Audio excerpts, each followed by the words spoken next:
అబ్బో ఇక్కడ కేజీ చీరలు కొంటే అర కేజీ చీరలు ఫ్రీ అంట. మంగళ్య షాపింగ్ మాల్, కేజీల్లో సేల్, టన్నుల్లో ఆనందం. సార్, జగన్మోహన్ రెడ్డి గారు నెల్లూరు పర్యటన ఎట్లానో క్యాన్సిల్ అయిపోయింది సార్. ఆ క్యాన్సిల్ నెల్లూరు పర్యటన క్యాన్సిల్ కాలే, పోస్ట్ పోన్ అయింది. ఎందుకు పోస్ట్ పోన్ అయిందంటే వీళ్ళతో కాట్లే. ఫస్ట్ స్కూల్ దగ్గర హెలిప్యాడ్ అడిగారు, అది 3 కిలోమీటర్ల నిడివిలో జైలు దాకా వెళ్తుంది. జనాలు కంట్రోల్ చేయడం వీళ్ళ వల్ల కాదు, అండర్లైన్ చేసుకోండి. రెండోది హైవే దగ్గర బైపాస్ నుంచి అడిగారు హెలిప్యాడ్. ఆ హైవే నుంచి వీళ్ళకొచ్చి జనాలకు తోడు హైవే కూడా బ్లాక్ అయిపోతే ఈ టీవీలు పేలిపోతాయి చూపించలేక, అంచేత దాన్ని కాదన్నారు. మూడోది ఎక్కడ ఇచ్చారు, హై టెన్షన్ వైర్ల మధ్యలో తొప్పలో కొంపలు కొట్టుకుని ఆడ తెంపండి, కిలోమీటర్ వెనక అట్లా ఉంటుంది జైలుకి అని. ఆల్రెడీ సెక్యూరిటీ రీజన్స్తో ఆయనకి పర్సనల్గా థ్రెట్లు ఉన్నాయి. పైపచ్చి ఇతను పొగిలి దగ్గర నుంచి చూస్తే మీరు తెనాలి వెళ్ళింది చూసినా, రాప్తాడు వెళ్ళింది చూసినా, హెలిప్యాడ్ల దగ్గర వాటి దగ్గర జరుగుతున్నాయి అన్నిటి మీద వీళ్ళు ఇష్టం ఉన్నట్టు చెప్తున్నారు. డీటెయిల్స్గా సంతనపల్లి కూడా ఈ సర్కమ్స్టాన్సెస్లో ఆయన ఏం చేయదలుచుకున్నాడు, గౌరవ హైకోర్టుని అప్రోచ్ అయ్యాడు. నాకు సెక్యూరిటీ కావాలా, నాకు హెలిప్యాడ్కి వాళ్ళు ప్రొవైడ్ చేయాలని. ఇప్పుడు గవర్నమెంట్ రెస్పాన్సిబిలిటీ, చచ్చినట్టు హెలిప్యాడ్ ప్రొవైడ్ చేయాలా, చచ్చినట్టు రోప్ పార్టీలు ఇవ్వాలి. అప్పుడు ఈ సెక్యూరిటీస్ కనుక స్ట్రెంథన్ అయ్యాయి అనుకోండి, ఆయన పర్యటన సులువు అవుతుందా కష్టం అవుతుందా? అప్పుడు ఈ దిక్కుమాల అభియోగాలు, టైర్ కింద ఎవడో పడ్డాడట, అవునా కాదట. నిన్న గౌరవ న్యాయస్థానంలో ఈ పర్యవసానాలు గమనిస్తే ఈ రెండు ఇంటర్లింక్ అయి ఉన్నాయి. ఎందుకంటే వాళ్ళు మంగళవారం తీసుకొచ్చి మంగళవారం కబుర్లు చెప్తా ఉన్నారు. వెరీ గుడ్, మరి ఎందుకు చెప్పలేపారు నిన్న? పైపోయి మాకు 2 వారాలు నిడివి కావాలన్నారు. సింపుల్ చెప్పాను. గౌరవ న్యాయస్థానం పరిగణలోకి తీసుకుంది ఎలా అంటే, ఇది చక్రం. చక్రం ఎలా అవుతుంది సార్, ఇలా రొటేట్ అవుతుందా అవుదా? అవును. ఇలా ముందుకు వెళ్తుంది కారు చక్రం, అవునా కదా? ఉదాహరణకి ఈ పెన్నులా పడ్డాడు మనిషి, ఈ చక్రం వెళ్ళి ఇలా వెళ్ళి ఇతని మించి ఎక్కి చంపియాలి, లేకపోతే ఇక్కడ ఇలా నెట్టుకుంటూ వెళ్ళాలి, లేకపోతే అక్కడ బ్రేకు మీరు చూస్తే అది ఎలా తిరుగుతుంది తెలుసా, అక్కడికక్కడే పరిపూర్ణం వస్తుంది. ముందుకెళ్ళట్లే వెనక్కి వెళ్ళట్లే. ఇది ఏమైనా జేమ్స్ బాండ్ సినిమాలో ఆ టైప్ ఆఫ్ ఏమైనా రొటేషన్కి ఇచ్చారా ఛాన్స్? ఇది గౌరవ న్యాయస్థానంకి అడిగితే వాళ్ళు చెప్పిన పెట్టకది ఏంటంటే, ఈ వీడియో మాకు వచ్చిన దాని మీద కేసు కట్టాం. మొదటిదే యాక్టివ్ అన్నమాట. ఇది వచ్చిందా మీద కేసు కట్టాం సార్, దీని పూర్వపరాలను విచారించవలసి ఉంది. ఆ వీడియో ఎవడ తెచ్చాడు, ఏడ తీసిండు, ఆ వీడియో కూడా ఎంత తెలివైనడు చూసా. సినిమాలో చూసారా, కింద చూపించి ఇమీడియట్గా హీరోని చూపిస్తారు. అలా ఆ రొటేషన్ చూపించిన వెంటనే జగన్మోహన్ రెడ్డిని చూపించాడు. గమనించారు మీరు అది?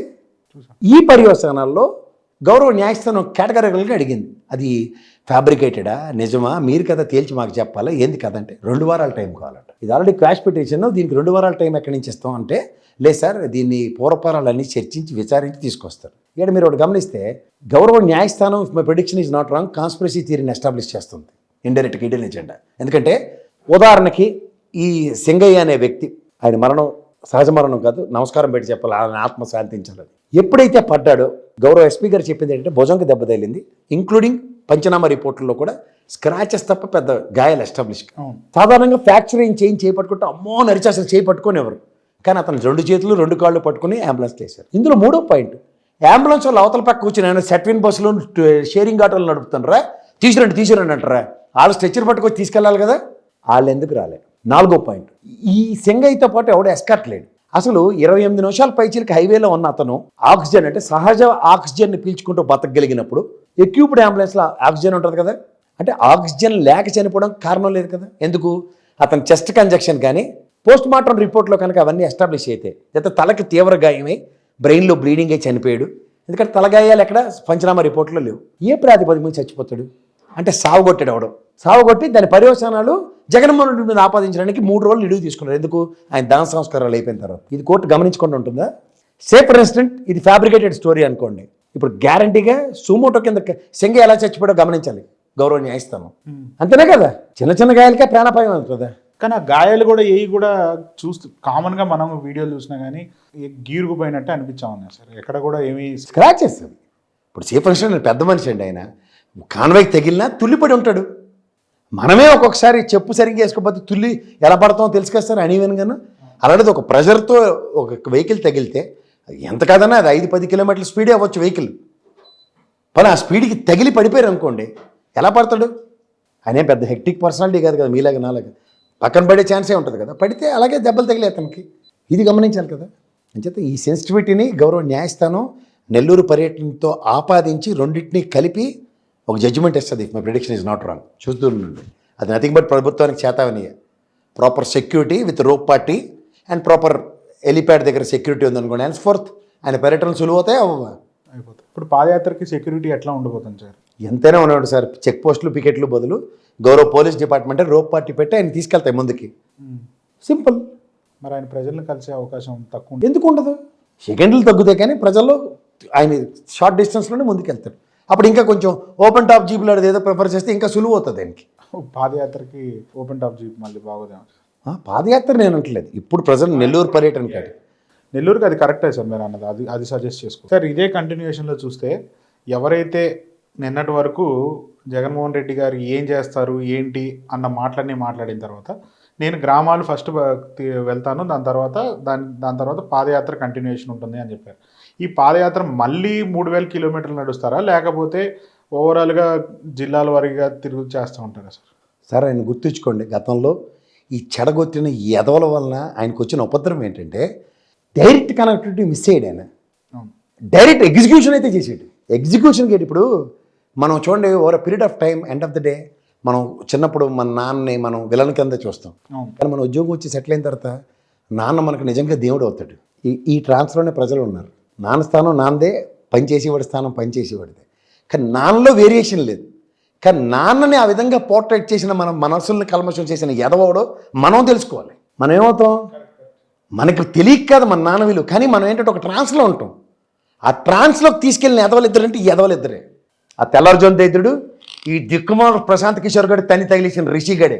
అదే ప్రశాంత్ కిషోర్ మళ్ళీ వచ్చి ఎలక్షన్ ముందు భారతమాతకు బలేసేస్తారు వైఎస్ఆర్సీపీ వాళ్ళు. ఈసారి మళ్ళీ ఎవడన్నా వచ్చాడంటే వైఎస్ఆర్సీపీకి ఎవడన్నా నెత్తికి వచ్చాడా, నాకు తెలిసి వైఎస్ఆర్సీపీ వాళ్ళే భారతమాతకు బలేసేస్తారు. అప్పుడు నిజంగా రపరప పాటలు ఆ రోజు ఆడ పెడతారు. ఎవడొస్తారో ఆడ బొమ్మెట్టి గొర్రెపోతులు బలేసి ఆడికి వేస్తారు బలి. మరి నీకు నెక్స్ట్ అదే రాని, ఎందుకంటే నాయకులు అంత పగబట్టేసి ఉన్నారు ఆ దైత్యుడు చేసిన పనికి. బస్సు యాత్రలో వాళ్ళకి చెప్తుంటే చెవుల్లోంచి దే గాట్ గూస్ బంప్స్. ఈడరా మెయిన్ కల్ప్రిట్ మనకని. కానీ by the time elections short time, కానీ అంత తెలుసుకోలేని వ్యవస్థ వల్ల చాలా డిస్టర్బ్ అయ్యారు కదా సార్. అలా కాదు సార్, ఇప్పుడు మీకు ఎగ్జిక్యూషన్స్ కళ్ళ ముందు కనబడుతున్నప్పుడు సక్సెస్ ఎలా చూస్తారు? ఇప్పుడు మీరు ఎగ్జామ్లో చెప్తున్నాను సార్, 10 క్వశ్చన్ చదువుకున్నారు, ఆ 10 వచ్చాయి.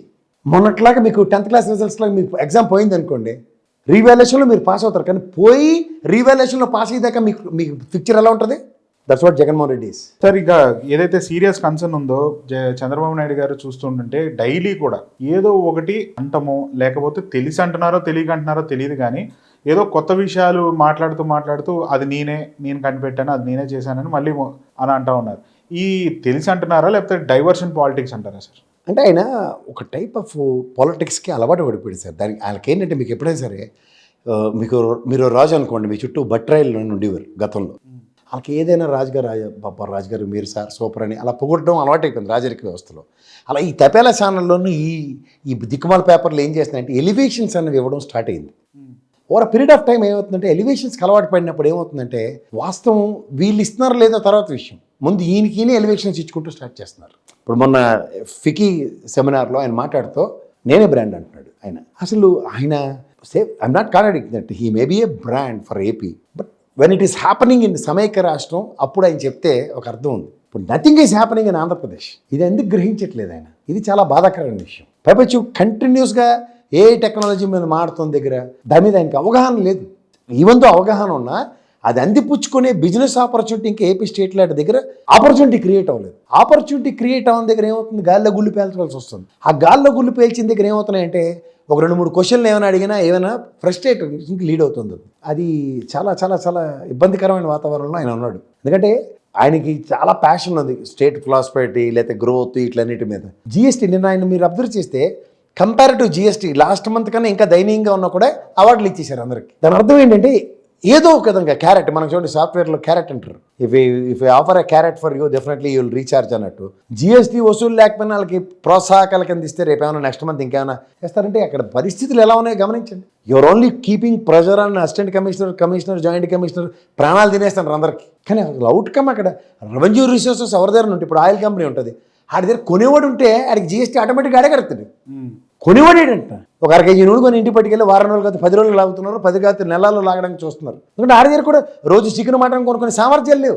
ఉన్నాయనుకోండి ఆటోమేటిక్గా నూనె కొంటాడు, తాలింపులు కొంటాడు, అన్నీ హ్యాపనింగ్ అవుతాయి. ఇది గ్రహించట్లేదు ఆయన. ఎకనామిక్ రిసోర్సెస్ సామాన్య మానవులలో రొటేట్ అయితేనే కానీ ఏ పని అవదన్న ప్రాథమిక అవగాహన ఎప్పుడైతే కొరబడుతుందో, when you are living in illusions, నాకు 4000 వెళ్తున్నాయిలే కదా, లేదా నేను ఏదో ఒక చిన్న ఇల్లు చూసుకుని ఓ సామాన్యుడి ఇంటికి వెళ్ళి నేను ఆ రోజు టీ తాగి వచ్చాను, కాఫీ తాగి వచ్చాను, అక్కడ ఆడేముంది తలతా కట్టేటని తీసుకొస్తారు. చంద్రబాబు నాయుడు గారు వచ్చారు కాబట్టి టీ పొడి పాలు అన్ని రెడీకి పెడతాడు. అవును కదా, ఆ ఇంట్లో అన్నీ ఉన్నాయి అనుకుంటే ఎలా ఉంటుంది?